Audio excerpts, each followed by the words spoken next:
Pratiquement tout le monde sur Terre, quelle que soit sa religion ou sa nationalité, reconnaît qu'il y a une sorte de lutte qui fait rage dans le monde qui nous entoure, entre les forces du bien et du mal.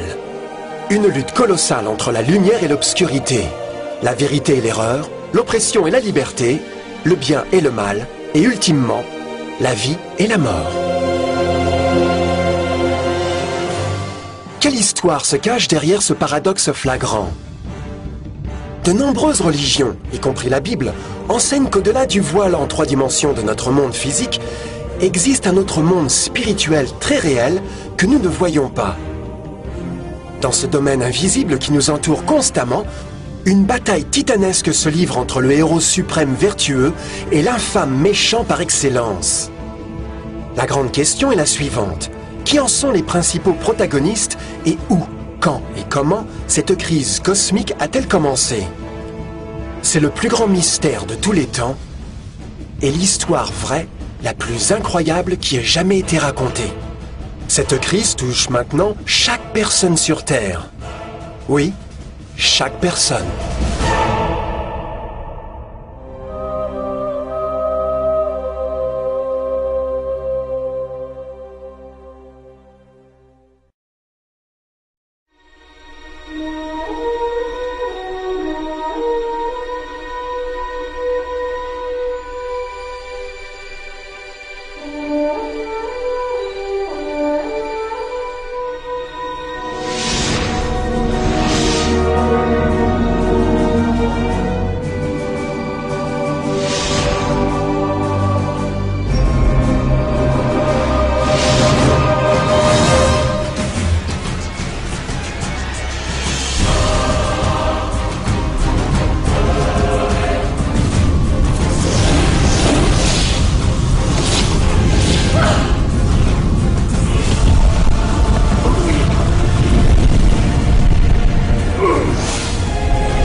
L'histoire humaine a été criblée de scènes de guerre, et chaque personne a connu le conflit. Mais pour comprendre l'origine du mal, nous devons remonter le temps, jusqu'à la toute première guerre de l'univers. Parce que cette bataille n'a pas eu lieu sur Terre. Avant même que notre monde ait existé, il y eut une guerre dans le ciel. Même les mots « la guerre dans le ciel » sonnent comme le paradoxe suprême. C'est presque inimaginable pour nous qu'il puisse y avoir une bataille et une lutte parmi les êtres parfaits de Dieu au paradis. Que pourrait être la cause de ce conflit céleste? Heureusement, un livre ancien appelé la Bible nous donne assez de détails afin que nous puissions établir un étonnant compte-rendu. Bien que tragique, c'est aussi une histoire d'amour incroyable qui s'étend à travers les âges, touchant personnellement vous et moi et chaque individu sur Terre.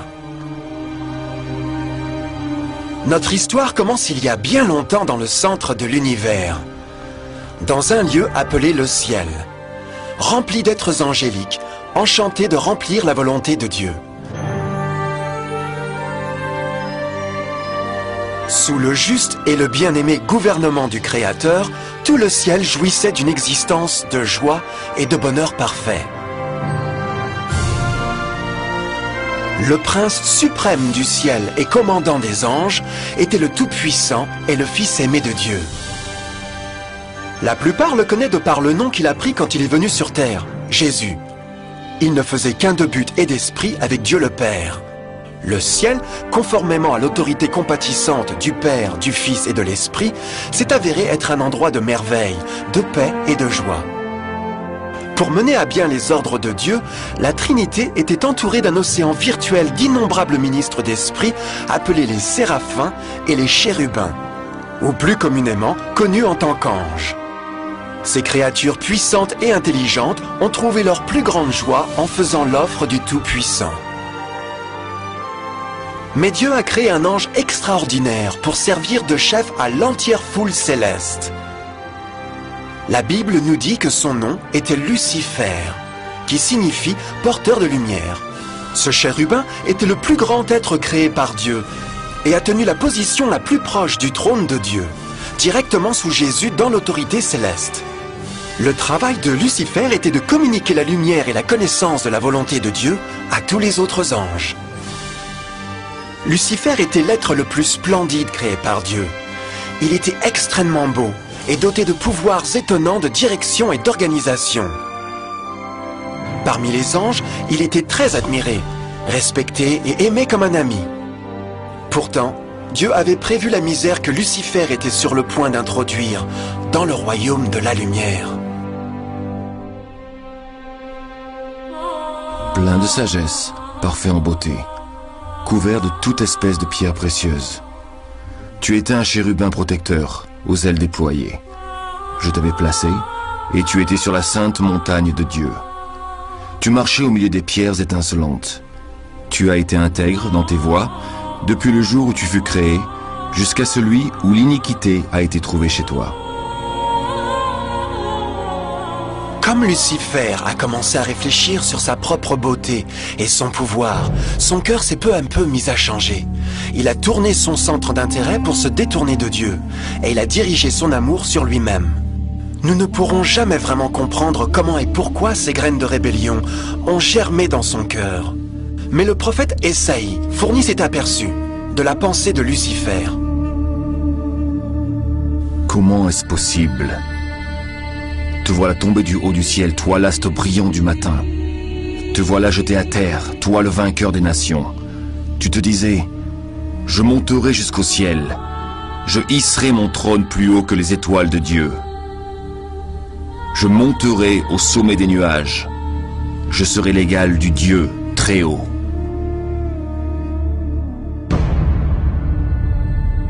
Lucifer a progressivement commencé à convoiter le pouvoir de Dieu, mais pas son caractère.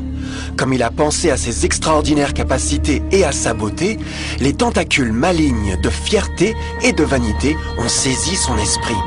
Ce ressentiment et jalousie l'ont finalement conduit à violer la loi sainte de Dieu et à se rebeller contre son gouvernement. Nous devons marquer une pause ici et éclaircir quelque chose. Au commencement, Dieu a décrété les lois de physique pour régir le monde matériel dans lequel nous vivons. Sans les lois naturelles de l'univers, ce serait le chaos. De la même manière, la loi morale de Dieu a toujours assuré la sécurité et la stabilité dans le cosmos. Certains croient que les 10 commandements n'ont pas existé, jusqu'à ce que le Seigneur les ait livrés à Moïse sur le mont du Sinaï. Mais l'Écriture nous enseigne que les principes de la loi de Dieu ont existé à travers l'éternité, car ils sont le fondement même de son royaume céleste d'amour. Toutes ces ordonnances sont véritables, affermies pour l'éternité, faites avec fidélité et droiture. Les 10 commandements sont un résumé du caractère d'amour de Dieu. Les 4 premiers commandements décrivent qui est Dieu, son pouvoir, son territoire et son autorité. Les 6 derniers décrivent à quoi ressemble Dieu, son honnêteté, sa pureté, sa fidélité. Toutes ces choses étaient toujours vraies et le seront toujours. Maintenant, pour la première fois dans l'histoire de l'éternité, Lucifer a commencé à violer ses principes parfaits. Lucifer savait que s'il devait jamais partager le pouvoir et le statut de Dieu, il aurait besoin d'appui. Donc il est allé travailler. Il a commencé de façon détournée à circuler parmi les autres anges, plantant des graines de doute et de mécontentement quant à la direction de Dieu. En même temps, il mettrait subtilement en évidence ses propres vertus. Il a insinué que Dieu abusait de son pouvoir divin et sa loi limitait la vraie liberté et le bonheur de ses créatures. Avec son raisonnement intelligent et ses pouvoirs incomparables d'influence, Lucifer a réussi à convaincre un grand nombre d'anges pour le rejoindre dans sa révolte. Peut-être vous vous demandez, comment pourrait tant d'anges intelligents être dupés en suivant ce trompeur? Bien, gardez à l'esprit jusqu'à ce point qu'aucun ange n'avait jamais entendu un mensonge. Et à ce stade précoce de la rébellion, les anges n'ont pas réalisé à quel point Lucifer serait obsédé à acquérir la position de Dieu. ils n'ont pas su qu'il daignerait par la suite à torturer et assassiner le propre Fils de Dieu sur la croix, dans une tentative pour s'emparer de son trône. Étrangement, Lucifer a pensé qu'il pourrait dissimuler sa véritable attention à Dieu. Malheur à ceux qui cachent leurs desseins pour les dérober à l'Éternel, qui font leurs œuvres dans les ténèbres et qui disent « Qui nous voit et qui nous connaît ?» Ne pensez pas pour un instant que la rébellion de Lucifer eût surpris Dieu ou l'eût frappé d'ignorance. Le Seigneur connaît toutes choses, y compris les pensées de ses créatures. Il a compris exactement ce qui se passait dans l'esprit de Lucifer. Et dans l'amour de la miséricorde, Dieu a mis en garde l'ange entêté de son danger. Mais enfin, la fierté et l'amour-propre ne permettaient pas à Lucifer de se repentir. Ainsi, il a choisi la rébellion ouverte contre Dieu, plutôt que l'humble obéissance. Certains se sont demandé, signifie-t-il que Dieu a créé un ange défectueux? Non, mais il a en effet créé un Lucifer avec la liberté de choix. Vous voyez, la liberté de choix est une chose merveilleuse, mais il porte avec cela un risque incroyable, y compris le risque de rébellion et la possibilité que l'amour de Dieu pourrait être rejeté. Vous voyez, l'amour réel ne peut pas venir d'une créature préprogrammée. Il ne peut pas être forcé. Il doit être volontairement donné. Par exemple, aussi mignon que ce petit chien de robot est, il pourrait jamais vraiment m'aimer. Je peux lui donner l'air de m'aimer, mais ce n'est que seulement la réalisation des instructions préprogrammées. Il n'a pas le choix. D'autre part, ce petit individu est vraiment heureux de me voir. Il a choisi de me donner son affection, et compte tenu du temps, notre relation grandirait et se renforcerait. Comme je l'ai aimé, me suis soucié de lui. De la même manière, Dieu d'amour veut seulement l'amour véritable de ses créatures intelligentes. Et pour que cela arrive, ils doivent avoir le libre choix. La rébellion de Lucifer est la plus grande preuve qu'il y a vraiment eu cette liberté. Donc maintenant, la grande question était, comment Dieu répondrait à cette crise? Comment traiterait-il avec Lucifer et les millions d'anges qui se sont joints dans sa rébellion? Beaucoup se sont demandé pourquoi Dieu n'a pas immédiatement détruit le rebelle. Après tout, il pourrait facilement vaporiser Lucifer avec l'éclat de la foudre. Mais aurait-il vraiment résolu le problème? Non, au contraire. Cela aurait juste intensifié les doutes et les soupçons que Lucifer avait semés dans les esprits des anges. Souvenez-vous, Lucifer savait comme personne d'autre ne pouvait savoir le fonctionnement interne du gouvernement de Dieu. Sa destruction aurait été considérée comme faisant partie d'une couverture. Et la crainte de représailles, plutôt que l'amour, serait devenue la raison motivante de servir Dieu. Non, le Seigneur savait dans sa sagesse, la meilleure façon de répondre à la crise était de permettre qu'elle suive son cours. Ce serait la seule façon d'assurer que le mal ne monterait jamais de nouveau. Laissez-les pousser ensemble jusqu'à la moisson. Et à ce moment-là, je dirai au moissonneur, enlevez d'abord la mauvaise herbe et liez-la en botte pour la brûler. Puis vous rentrerez le blé dans mon grenier. Dans la parabole du blé et de l'ivraie, Jésus illustre qu'une saison de grandir est nécessaire pour une plante pour révéler sa vraie nature. Dans sa compréhension infinie, Dieu savait que donner le temps au personnage réel de Lucifer serait de l'exposer, et les fruits amers de sa rébellion deviendraient évidents à tous. Jusqu'à présent, les citoyens de l'univers étaient peu familiers avec le péché, et où il pouvait mener, mais cela changerait quand ils sont venus pour voir par eux-mêmes son épouvantable nature autodestructive. À la fin, la sagesse et l'amour du gouvernement de Dieu seraient maintenus pour toujours, et l'univers serait en sûreté. Comme Lucifer et ses partisans ont apporté leur rébellion au premier rang, le Seigneur savait qu'il n'y aurait pas de paix si l'on permettait de rester dans le ciel. Une ligne doit être tracée, mesure prise et les rebelles expulsés. Mais Lucifer et ses partisans ne partiraient jamais volontairement ou paisiblement. L'étape suivante était la guerre. Alors une bataille s'engagea dans le ciel. Michel et ses anges combattirent le dragon, et celui-ci se battit contre eux avec ses anges. Mais le dragon fut vaincu, et ses anges et lui n'eurent plus la possibilité de rester dans le ciel. L'énorme dragon fut jeté dehors. C'est lui le serpent ancien, appelé le diable ou Satan, qui trompe le monde entier. Il fut jeté sur la terre, et ses anges furent jetés avec lui. La Bible ne révèle pas exactement quelles armes ont été utilisées, ou combien de temps ce conflit cosmique a duré. Mais c'était une guerre comme aucun œil mortel n'a jamais vue. L'Apocalypse 12:4 nous dit qu'en fin de compte, Lucifer et un tiers des anges de Dieu ont été physiquement expulsés du ciel.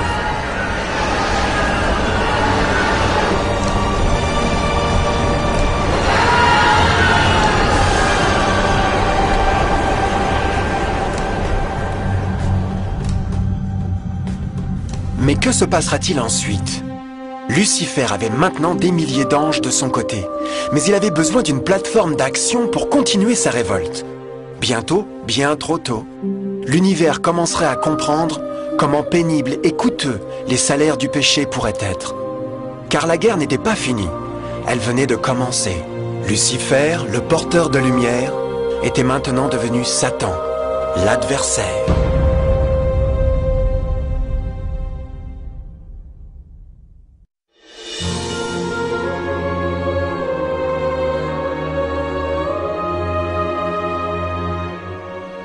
Après la guerre dans le ciel, Satan et ses anges déchus ont été bannis des cours de gloire. Pendant un certain temps, le diable et ses démons ont erré par l'univers cherchant sans succès des mondes pour s'associer avec eux dans leur rébellion. Pendant ce temps-là, le cœur de Dieu eut profondément senti le vide créé par la perte de Lucifer et ses anges. Ainsi le Père, le Fils et le Saint-Esprit sont revenus à leur travail préféré, le merveilleux travail de création. Ils ont décidé de faire un nouveau monde, rempli d'une myriade de créatures étonnantes et diverses à aimer. Ce nouveau monde serait unique parce que les créatures principales seraient faites en la propre image de Dieu. Pour eux, le Seigneur donnerait aussi la dominion de cette nouvelle planète que nous connaissons maintenant comme la Terre. Au commencement, Dieu créa le ciel et la terre. Dieu constata que tout ce qu'il avait fait était une très bonne chose. Quelle vue impressionnante à contempler! Dieu formant un tout nouveau monde, notre planète, la Terre. Et avec chaque merveilleux jour de la semaine de création, quelque chose de nouveau et spectaculaire surgit brusquement de la scène. Par exemple, au troisième jour, Dieu a parlé et la belle végétation abondante jaillit dans l'existence. Les plantes de toutes les couleurs, de formes et de tailles. Le cinquième jour, le monde a été rempli d'éblouissantes créatures exotiques, qui pouvaient ou monter à travers le ciel ou naviguer librement par les eaux bleues. Et certains pouvaient faire les deux. Le sixième jour, l'introduction d'une vaste et grande diversité d'animaux terrestres. De l'éléphant géant au tamia minuscule, chacun trouvèrent une maison sur la nouvelle planète et un endroit pour vivre en harmonie avec le reste de la création. Et ainsi le sixième jour, Dieu créa l'homme. Dieu dit enfin, faisons les êtres humains qu'ils soient comme une image de nous. Le Seigneur Dieu prit de la poussière du sol et en façonna un être humain.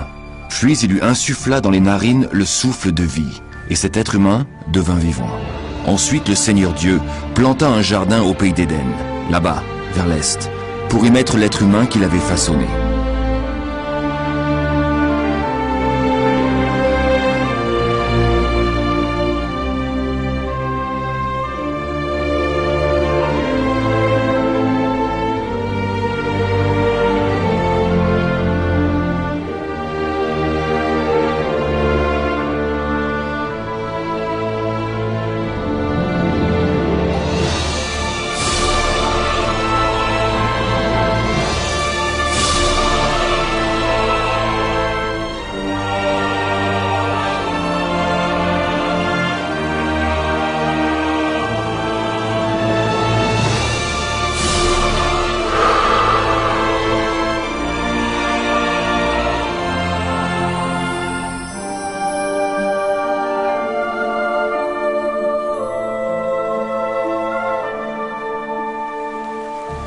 Quel immense honneur que d'être fait à l'image de Dieu.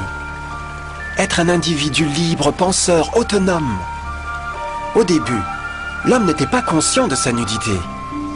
C'était probablement parce qu'avant de pécher, il était vêtu de gloire et de lumière.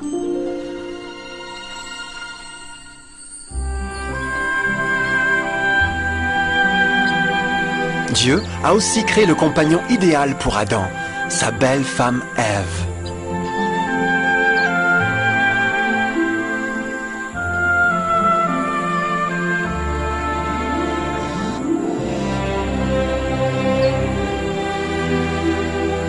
La paire joyeuse a été placée dans un jardin magnifique, parfaitement conçu pour augmenter leur bonheur.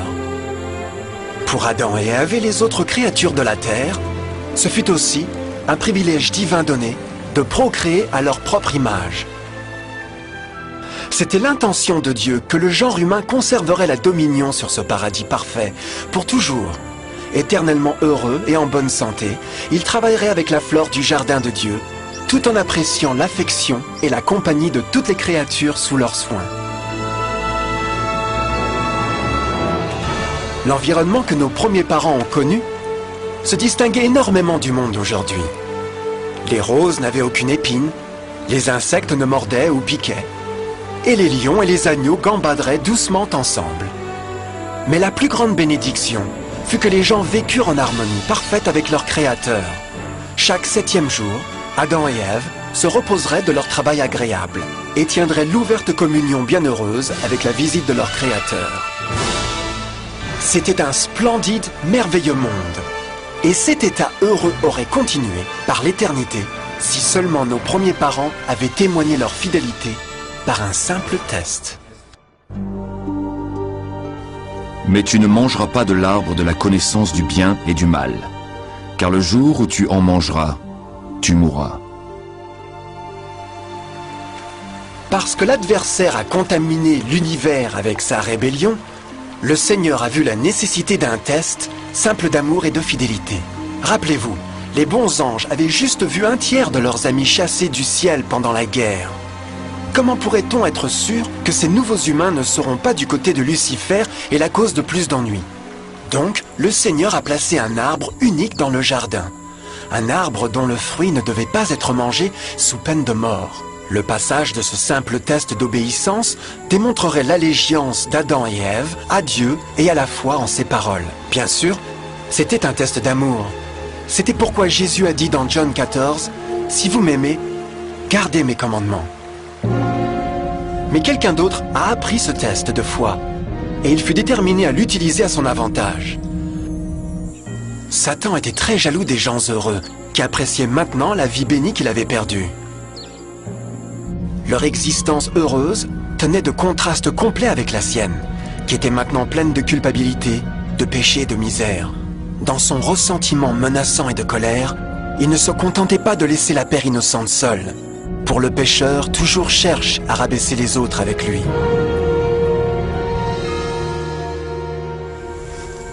Et alors un jour, comme Ève s'engagea dans son travail agréable, elle se trouva seule et dangereusement près de l'arbre défendu. C'est là que Satan a vu son occasion. En utilisant un serpent d'hypnose comme son moyen, l'ange déchu a appelé Ève de l'arbre et a pensé à s'engager avec elle dans la conversation.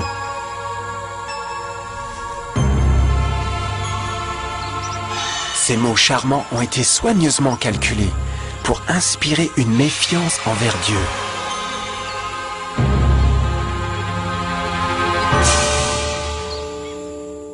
Alors le serpent dit à la femme, « Vous ne mourrez point, mais Dieu sait que le jour où vous en mangerez, vos yeux s'ouvriront, et que vous serez comme des dieux, connaissant le bien et le mal. » La femme vit que l'arbre était bon à manger et agréable à la vue, et qu'il était précieux pour ouvrir l'intelligence. Elle prit de son fruit et en mangea. Elle en donna aussi à son mari, qui était auprès d'elle, et il en mangea.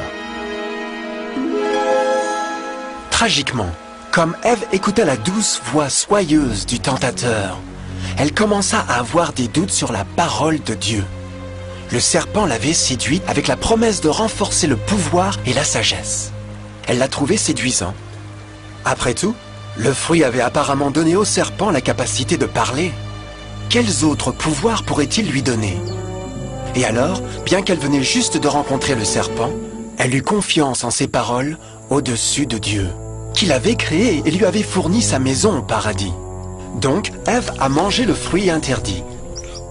Et peu après, a persuadé son mari pour en faire de même.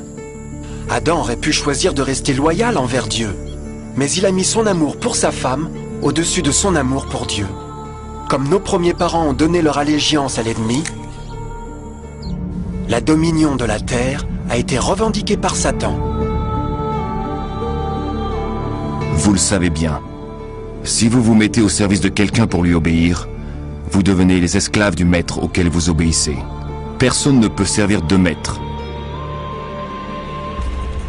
Ce monde deviendrait maintenant le champ de bataille final entre le bien et le mal.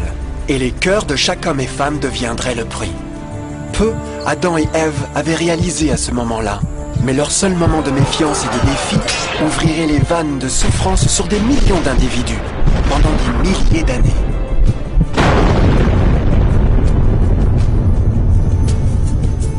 C'est pourquoi, comme par un seul homme, le péché est entré dans le monde. Et par le péché, la mort.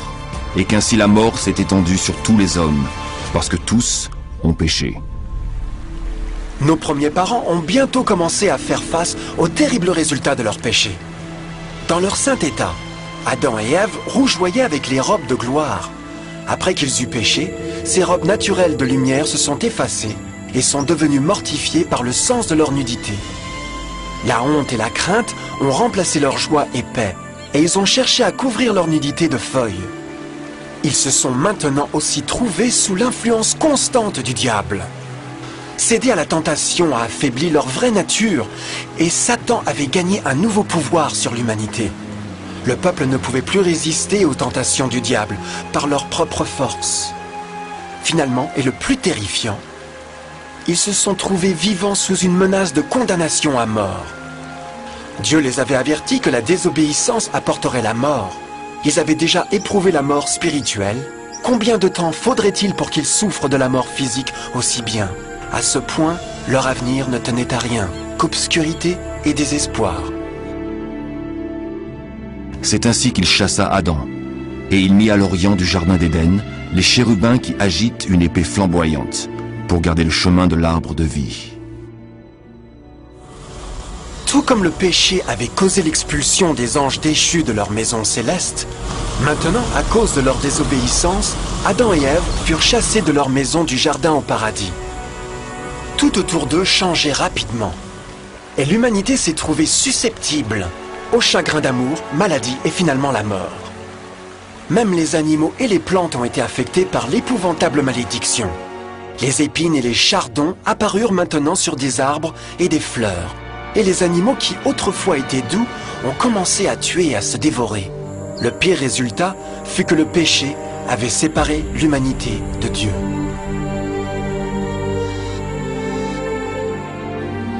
Mais ce sont vos crimes qui mettent une séparation entre vous et votre Dieu. Ce sont vos péchés qui vous cachent sa face et l'empêchent de vous écouter. À la création, à Adam et Ève ont été donnés l'honneur de converser avec les anges, et même Dieu le Fils, face à face. Mais Dieu est si parfaitement pur et saint, qu'aucun mal ne peut exister en sa présence. Maintenant que les premiers humains avaient péché, Dieu retira sa sainte présence d'eux pour leur propre protection. Le péché avait brûlé une cataracte sur l'âme de l'homme, ainsi il ne pouvait plus voir la dimension spirituelle. Désormais, la communication directe avec le ciel serait limitée. Alors que toutes ces malédictions tombèrent sur Adam et Ève, le cœur du Seigneur était transformé avec une tendre compassion. La loi qu'ils avaient transgressée ne pouvait pas être changée pour les sauver, car c'est aussi sacré et immuable que Dieu lui-même. Le Seigneur savait qu'il n'y avait qu'une seule façon pour l'homme de se repentir. Ainsi, un plan a été révélé, né du même cœur de Dieu, un plan pour sauver l'homme de son rendez-vous avec la mort éternelle et rétablir tout ce qu'il avait perdu par le péché. Ce serait un effort étonnant dans sa profondeur, portée et puissance. Mais ce plan impliquerait aussi un énorme sacrifice.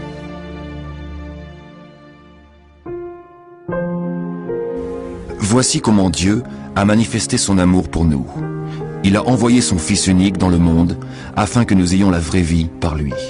Et l'amour consiste en ceci. Ce n'est pas nous qui avons aimé Dieu, mais c'est lui qui nous a aimés. Il a envoyé son Fils qui s'est offert en sacrifice pour le pardon de nos péchés. L'Écriture sainte enseigne clairement, dans Romains 6, 23, que le salaire du péché est la mort. La loi brisée exigeait la vie du pécheur. Et il n'y avait seulement qu'un dans tout l'univers qui pourrait être qualifié comme le remplaçant de l'humanité. Seul le Créateur pourrait payer la dette de ses créatures en étant debout à leur place. Ainsi, Jésus-Christ, le Fils de Dieu, a volontairement consenti à quitter la pureté, la gloire et la sécurité du ciel. Il viendrait à mourir en tant qu'homme sur cette mauvaise planète renégate. Il serait né comme un bébé innocent sans défense, supporterait une vie de douleur et de honte, néanmoins aurait une vie parfaite et victorieuse. Finalement, il mourrait d'une mort humiliante pour être debout comme un remplaçant de l'humanité tombée. Par son sacrifice, on pourrait étonnamment offrir à l'humanité encore une chance à la vie éternelle. Son sang fournirait la rançon pour le monde qui aurait été enlevé par Satan. Ce merveilleux plan de rédemption a été graphiquement illustré dans le système de sacrifice animal ordonné par Dieu après la chute de l'homme. Le Seigneur avait averti Adam et Ève qu'ils mourraient le jour où ils mangeraient le fruit défendu. Aussi, comment se faisait-il qu'ils sont restés en vie? La Bible nous dit que sitôt après leur péché, Dieu a fourni vêtements pour eux en forme de peau animale. C'est digne de remarquer que l'Apocalypse se réfère à Jésus-Christ comme l'agneau tué dès la fondation du monde. Ceci indique qu'un agneau a été tué ce jour-là pour empêcher leur mort immédiate. Par la foi, dans ce sacrifice, leur condamnation à mort a été symboliquement transférée d'eux à la créature innocente. L'agneau était bien sûr une représentation de Jésus. Et alors, une lueur d'espoir est subvenue dans leur situation apparemment sombre et désespérée. Par le repentir et la foi dans le sang du Messie à venir, n'importe quel homme pourrait de nouveau devenir un enfant de Dieu. Mais en dépit de ce plan merveilleux, pour l'instant Satan avait toujours dominion sur la terre, et donc la vie sur terre ne serait pas toujours facile. Vous aurez des tribulations dans le monde, mais prenez courage, j'ai vaincu le monde. Beaucoup se demandent naturellement pourquoi un Dieu d'amour et tout-puissant permet la douleur et la souffrance dans notre monde aujourd'hui. Mais il est clair dans la Genèse que Dieu nous a jamais destinés à connaître la douleur et les épreuves de cette vie. Comme elle est venue de la main de Dieu, la terre fut un merveilleux paradis. C'était le péché d'Adam et Ève qui avait donné à Satan le droit de revendiquer le contrôle de cette planète. À cause de leur choix tragique, le diable et ses favoris ont gagné le pouvoir de tenter et torturer les gens, en affligeant la maladie, la douleur et la souffrance. Peut-être une meilleure question serait pourquoi Satan n'a pas le plein contrôle de l'humanité? La réponse est Jésus-Christ. Vous pouvez déjà vous rendre compte que la mort de Jésus sur la croix a fourni à chacun d'entre nous l'occasion d'être sauvé. Mais en réalité, il fait beaucoup plus que cela. Quand le Sauveur a offert sa vie pour racheter la terre, cet acte imposait des restrictions sur le contrôle de Satan sur l'humanité. Satan ne pouvait pas forcer notre volonté, et son pouvoir de nous nuire serait limité. Le sacrifice du Christ nous a aussi apporté un temps de probation, où nous pourrions voir par nous-mêmes la différence entre le gouvernement de Dieu et Satan, pour ensuite décider qui nous serviront. Finalement, grâce au sacrifice désintéressé de Jésus, le royaume de Satan aura une fin, et la terre sera un jour rendue à l'homme plus merveilleuse qu'elle n'était au commencement. Ainsi, quand Adam et Ève ont commencé leur vie comme exilés du paradis, ils gardèrent toujours espoir. Dieu avait fourni des peaux d'animaux sacrifiés pour couvrir leur nudité. Mais plus important encore, il avait promis le sang de l'agneau de Dieu pour couvrir leurs péchés, s'ils acceptèrent le Christ et de se repentir. Une grande question demeurait. Le peuple accepterait-il le cadeau généreux de Dieu? Comment échapperons-nous en négligeant un si grand salut? L'histoire étonnante que vous venez d'entendre est vraie. Et elle vous touche. À cause du désir de Satan d'être Dieu, et la méfiance d'Adam et Ève, et la désobéissance à Dieu, nous nous trouvons tous dans une situation périlleuse. D'une part, l'humanité a été énormément favorisée par Dieu, avec une deuxième chance de regagner notre maison d'Éden. D'autre part, si nous échouons à profiter de cette merveilleuse occasion, nous devenons des esclaves à Satan, et serons en fin de compte détruits quand Dieu nettoiera l'univers des péchés. Amis, il n'y a pas de meilleur moment pour prendre votre décision pour Jésus que maintenant. Aucun de nous ne sait combien de temps nous devrions vivre sur cette terre. Nos vies peuvent finir immédiatement. Jésus a manifesté un grand intérêt pour votre bien-être et son amour pour vous l'a poussé à fournir un moyen d'échapper à la destruction à venir. Il vous demande juste de l'accepter, de se repentir de vos péchés. Par le Christ, vous pouvez trouver la grâce et recevoir un nouveau cœur pour devenir comme lui par le caractère. La triste nouvelle est que Satan cherche par tous les moyens de vous empêcher d'accepter le cadeau du salut de Dieu. Par les occupations de vie, d'amour de l'argent ou bien d'autres distractions fascinantes, il travaille pour vous garder occupé avec rien. Mais ce qui importe vraiment le plus, votre salut éternel. Car vous voyez, la réalité de la situation est que si vous ne choisissez pas Jésus, vous aurez choisi, par défaut, Satan. Bien que le choix épouvantable d'Adam et Ève ait apporté la mort indicible et la misère, vous avez maintenant une chance de prendre une meilleure décision. Dieu vous offre une paix qui satisfera le désir le plus profond de votre âme et une joie qui vous soulèvera au-dessus des épreuves de ce monde. Le désir ardent du cœur de Dieu est pour vous sauver et pour être avec lui au paradis. Mais le seul qui peut vous garder au ciel est vous. Imaginez comment tragique serait-il si vous deviez inutilement rejeter ce précieux cadeau. Vous pouvez choisir aujourd'hui d'accepter ce salut que Dieu a promis. En fait, à ce moment même, vous pouvez accepter la vie éternelle par Jésus-Christ. Puis-je vous inviter à me rejoindre maintenant dans une prière simple, acceptant sa merveilleuse offre? S'il vous plaît, répétez après moi. Cher Père Céleste, je viens à vous maintenant et demande humblement votre pardon. Seigneur, je confesse que je suis un pécheur et j'ai brisé votre loi sainte. Je comprends que la peine pour le péché est la mort.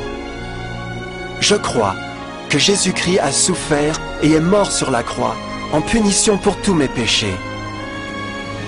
Je crois que Jésus a ressuscité et je l'accepte comme mon sauveur personnel.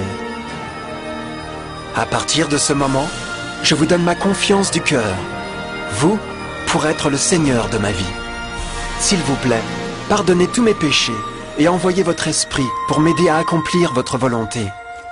Je vous remercie pour votre grand amour et accepte votre cadeau de vie éternelle. Et je prie ces pensées au nom de Jésus. Amen.